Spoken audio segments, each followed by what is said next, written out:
Happy New Year, everybody. 2019 is upon us.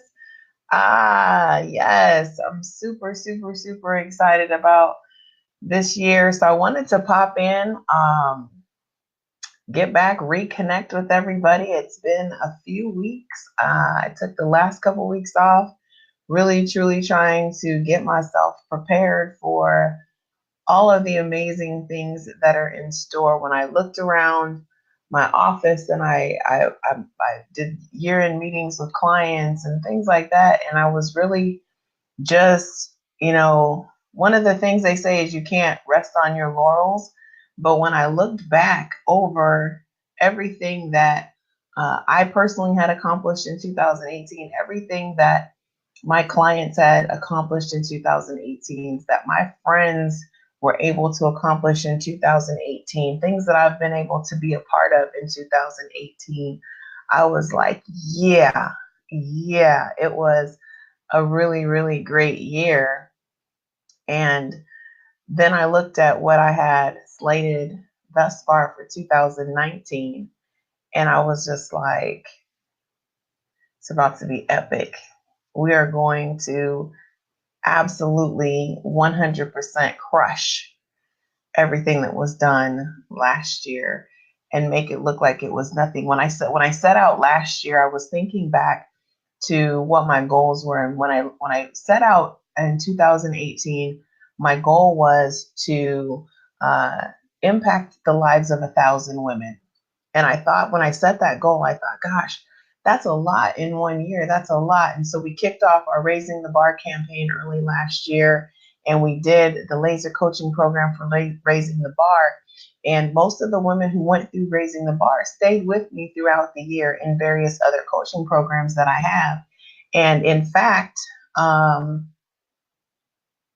two of them actually participated in the Power of 50 book. So, really truly building these communities out. And so, like I said, I was overwhelmed last year. I thought, well, 1,000 women seems like a lot, but you have to understand that what I saw from my potential was far less than what the universe and my creator had in store for me to be able to do. And even just when I looked at I was crushing numbers and pulling stuff together, like where I want to focus energy and efforts on for 2019. And I realized like my YouTube videos alone went from, I think when I started 2018, I had about about 12 to 15,000 views on there. That YouTube channel is up to about 28,000 views in a year. And it's testimony, you guys, to when you really sell out to something. That was what I was committed to. That's what I'm still committed to. It's just that I know that 1,000 women's not enough now. I know that it's not enough. But that's going to bring me into what I want to talk about today, which is sustainability. Is what you're doing, is what you say you're going to do, is it sustainable? And so I'm interested to find out from other people, what do you guys have on deck for next year? Thinking about your goals, thinking about your plans, because what happens is we come into 2019 with a whole bunch of, into any new year with a whole bunch of grandiose ideas. So just get you a little bit in the frame of mind what we're going to talk about today. But so I see some of you joining me, jumping in. Welcome in. My name is Marci Batiste. I'm your ultimate power coach, America's #1 reality-based success and recovery trainer, and so happy to be one of the co-authors of this amazing book called The Power of 50, 50 Life Lessons to Becoming Your Best Self. And so I see some of my co-authors are on with me, and just welcome in. I say one of my specialties as a life and success coach is to help you disrupt your toxic thoughts and end your self-sabotaging behaviors. And that's what I want to talk to you about today, is one of the biggest self-sabotaging behaviors that we do, and we do it over and over and over and over in multiple areas of our lives, not just one area of our lives. And it's trying to set forth and set out on a path of something that's not sustainable. And so we're entering into the new year, and I'm seeing, my timeline is on fire, and there's all this positive energy, and Everybody's feeling good, except for the people that partied a little bit too hard last night. They're not feeling quite so good, but I was home working, so I feel great. But lots of positive energy, lots of great attitudes are in the air, and everybody's excited. They're excited about the potential, the possibilities, they've got new dreams and new visions and new goals, and we're talking about vision board parties and manifestations and all this stuff, but nobody's talking about, is it sustainable? Are your goals sustainable? Are your dreams sustainable? Are the plans that you're laying out not only reachable, but are they sustainable? Because the biggest impact and failure is to achieve something and not be able to hold on to it, because that causes us a lot of pain. See, you don't miss stuff that you've never had before. Let me repeat that. You don't miss anything that you've never had before. You can't miss it until you've had it. So, see, setting out to accomplish certain things and reach certain goals and achieve certain new heights is dope. But it sucks big time if you haven't laid out a plan that's going to make whatever that thing for you is to be sustainable. So what happens to a lot of us, we come into January and we're like, yes, I'm pumped. I'm excited. This is going to be the best freaking year of my life. Shit's going to be super, super fire. I got this going on. I got that going on. And then March comes along and we're like, I'm 90 days in. I haven't done this. I haven't got that done. I haven't got this accomplished. And then, we keep plugging along, but we're not quite as enthusiastic as we were in January, but we keep playing around with it. And then by summertime, July rolls around and we're kind of like, yeah, maybe I was a little too ambitious. Maybe I should have thought that through a little bit better. Maybe it's not for me. Maybe I need to set some new goals. Maybe this wasn't the right plan. Maybe this wasn't the right dream. Maybe this wasn't the right vision. Maybe my potential really wasn't there. Maybe I don't have the capacity. And we question ourselves. But we're not quite giving up just yet. But we're struggling. We're definitely not motivated anymore. That energy that we had in January, by July, most people don't have it. It's gone. We're like done, spent. And so then we second guess, we question ourselves, and then, fall comes, seasons start to change, and we're like, well, shit, it's holiday time now. Like, I might as well wait till next year. So literally, we start on January, we're disappointed by March, we're questioning and second guessing by July, and by October, we're giving up. And so then we start the process all over again for 2020. And what I say to you is, it doesn't have to be that way. It doesn't have to be that way, but you got to do more than put goals and dreams on paper. What's up, Tony? How are you? Oh, am I talking too fast? It's because I'm excited. I'm sorry. I will slow down. Thank you for that feedback. But we don't make it sustainable. And so what happens, we go through that process. Then by the end of the year, we feel like we've failed. We haven't accomplished anything. We're questioning self-worth. We're questioning our value. We're questioning a whole lot of stuff that puts us in a kind of a bad headspace leading into the holiday seasons, which is a whole other set of stressors. So what I want to talk about today is sustainability. I want to talk about not just setting your goals and filling up your calendar, but really truly mapping out strategies and systems that make these goals attainable and sustainable. You have to have, it's a dual component that you have to have. Sustainability is critical, because I was thinking about like all of the things that people put on, they do the whole New Year's resolution thing, but they come in with new dreams and new visions and new hopes, but they come in with the same old attitude. We don't have a new attitude. We don't have a new strategy. We don't have new systems in place. And if we don't have any of those things, what makes us think that simply thinking it and writing it down is going to be enough? You have to have systems and strategies in place to make it attainable and sustainable.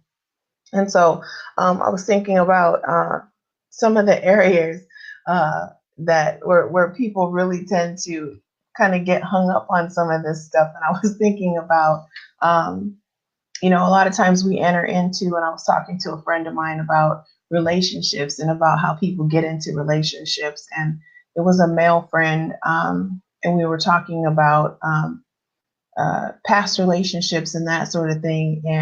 And he said, well, I kind of had always fallen into relationships either because the sex was good or it was convenient or whatever.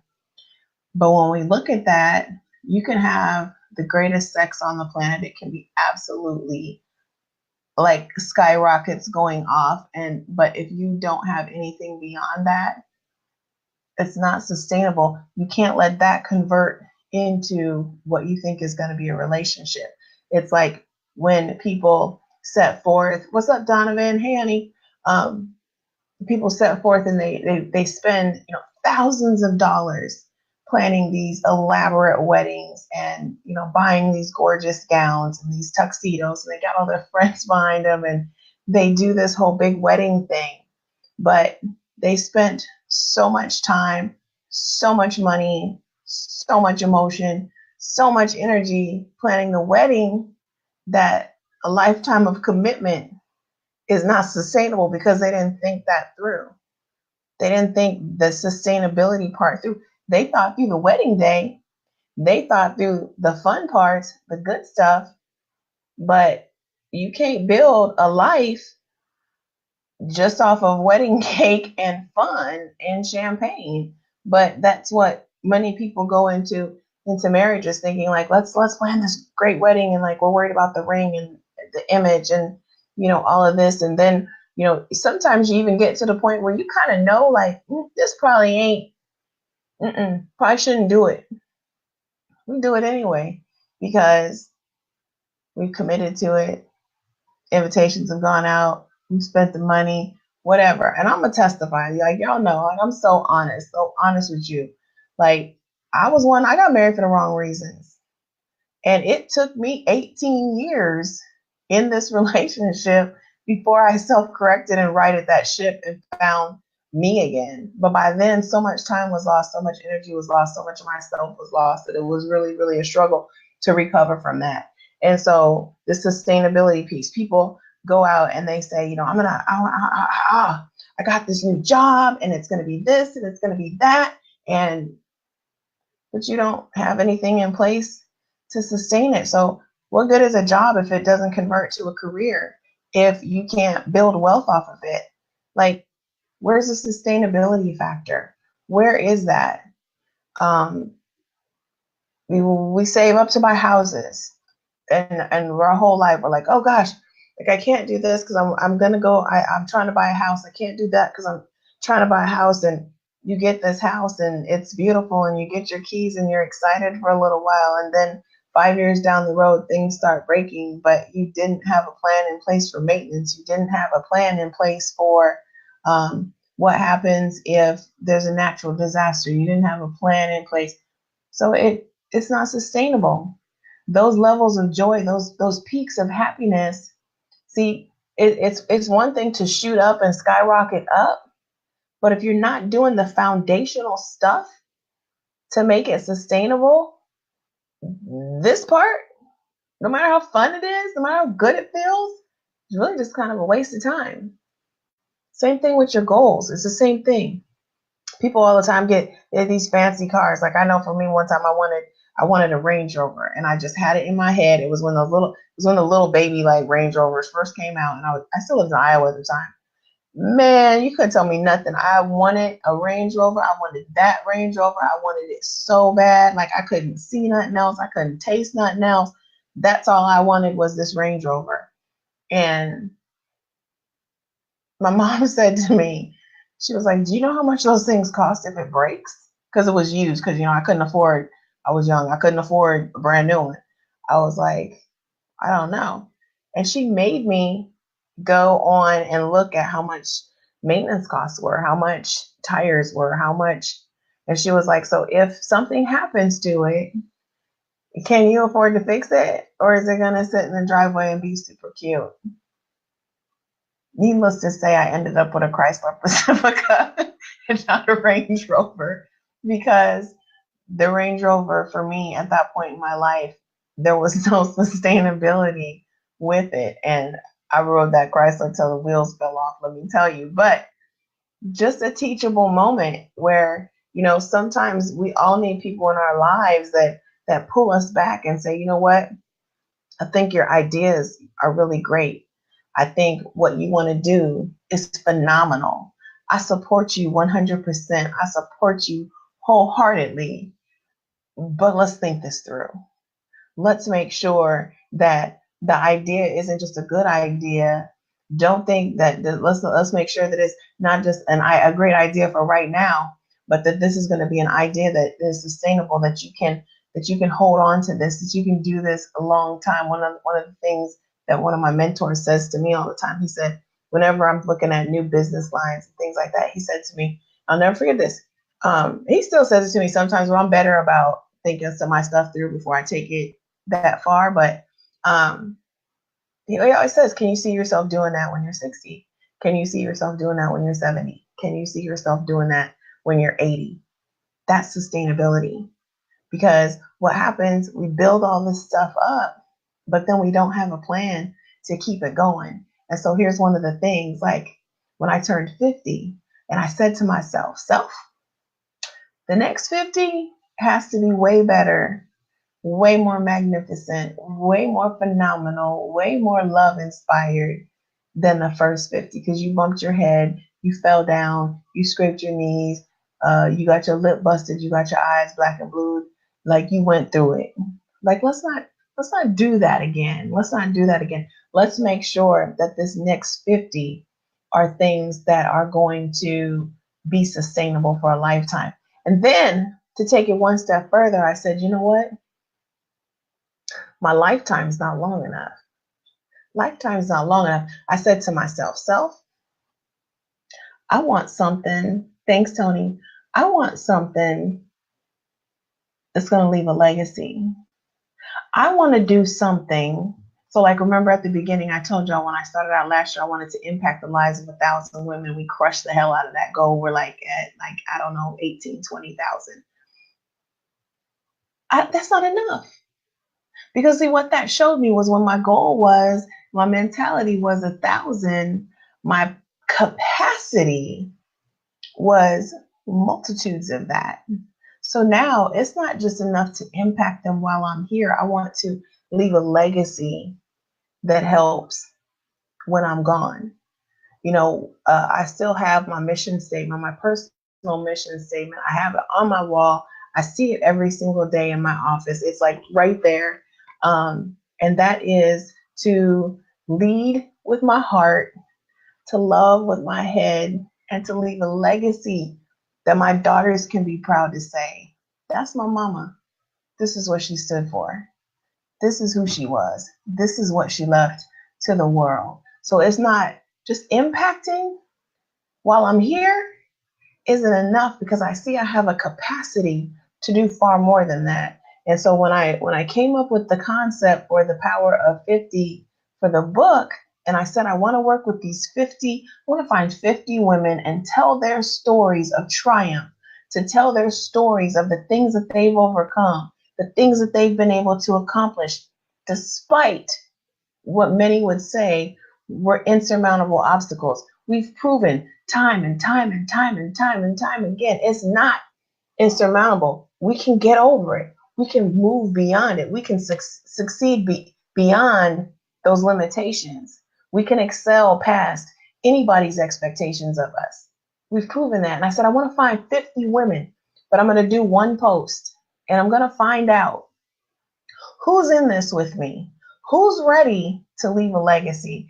And I told these women when they signed up, I had 30 women who signed up. I had 22 that said they wanted to do it. I had 12 that returned their coaching forms.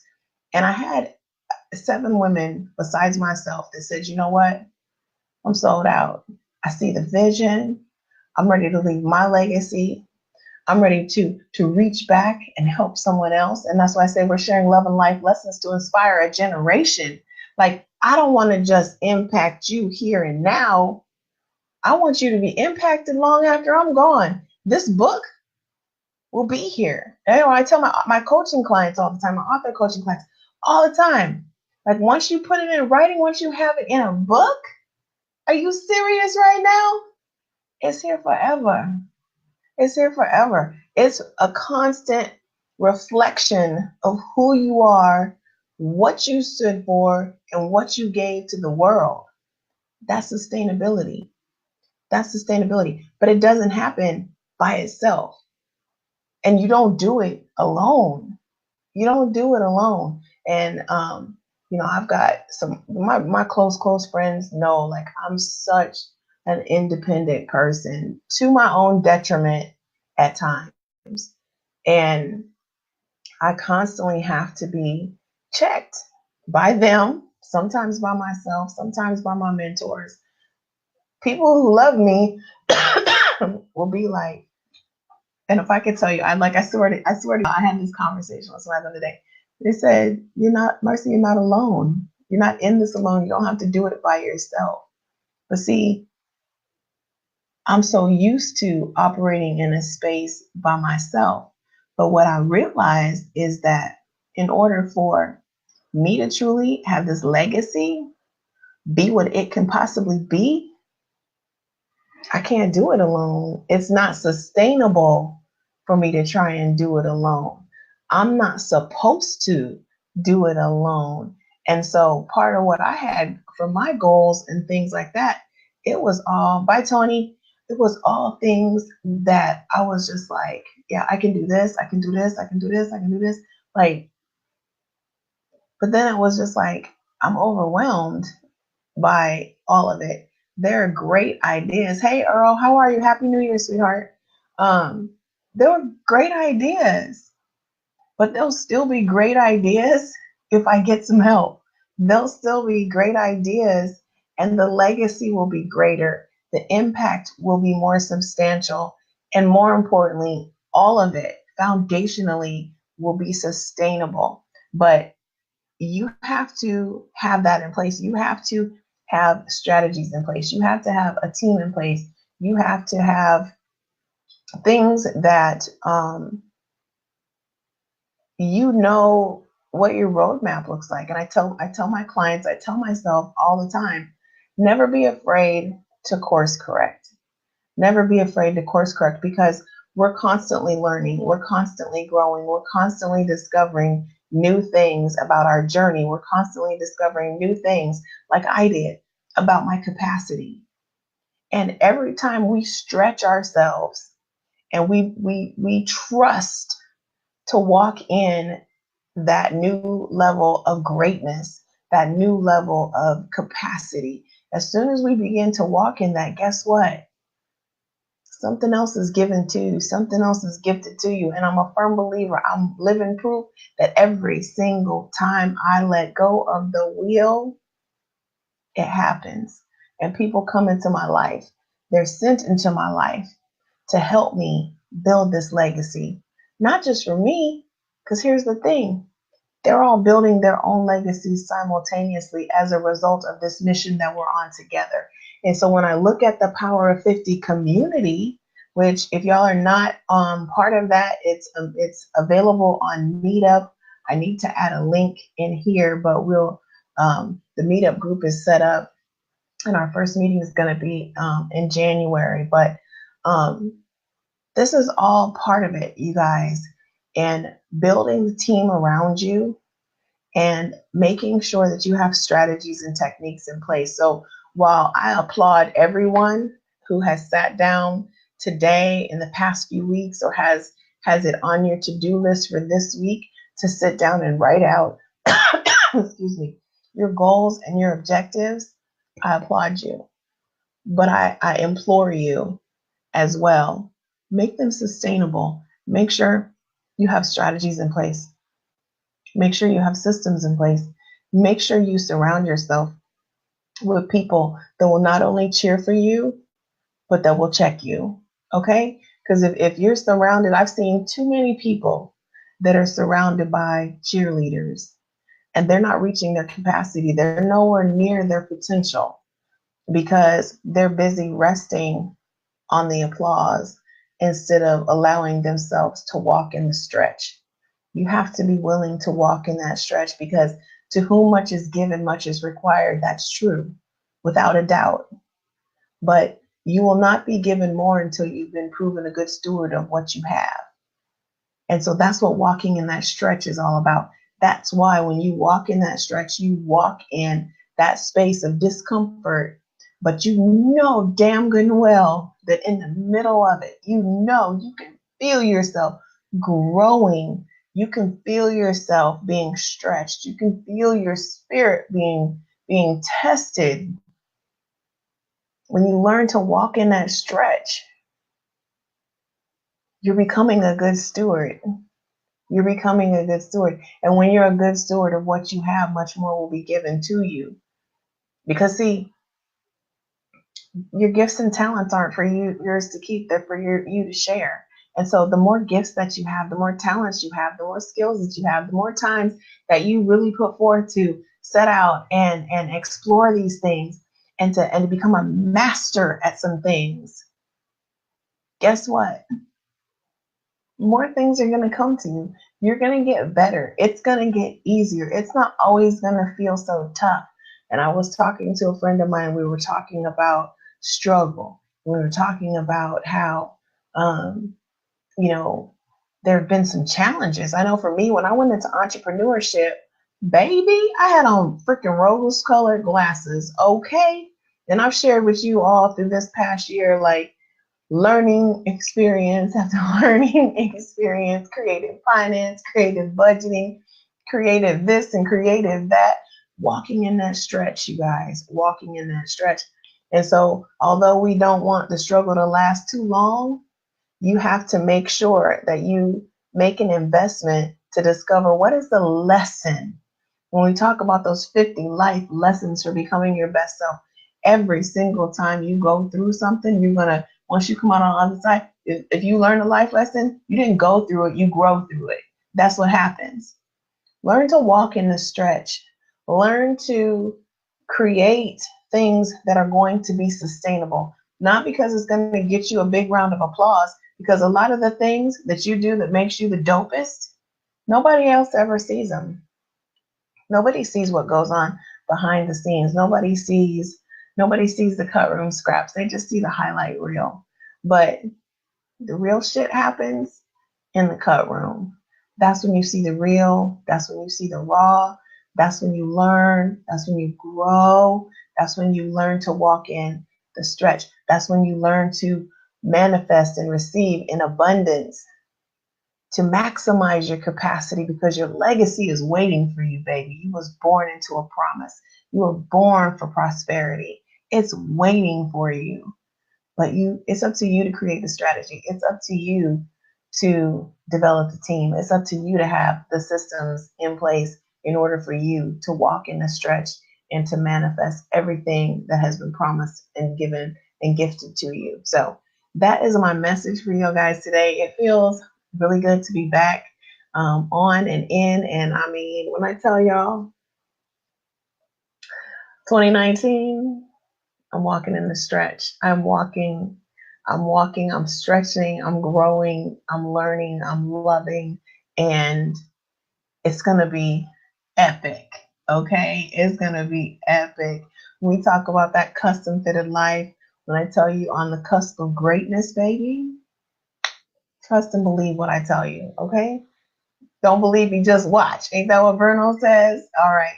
So that's my message for today, guys. Happy, happy, happy, healthy, wonderful, prosperous New Year to each one of you. If you have questions about the Power of 50 community, if you have questions about putting systems and strategies in place and you're interested in coaching with me, hit me up. Let's talk about it.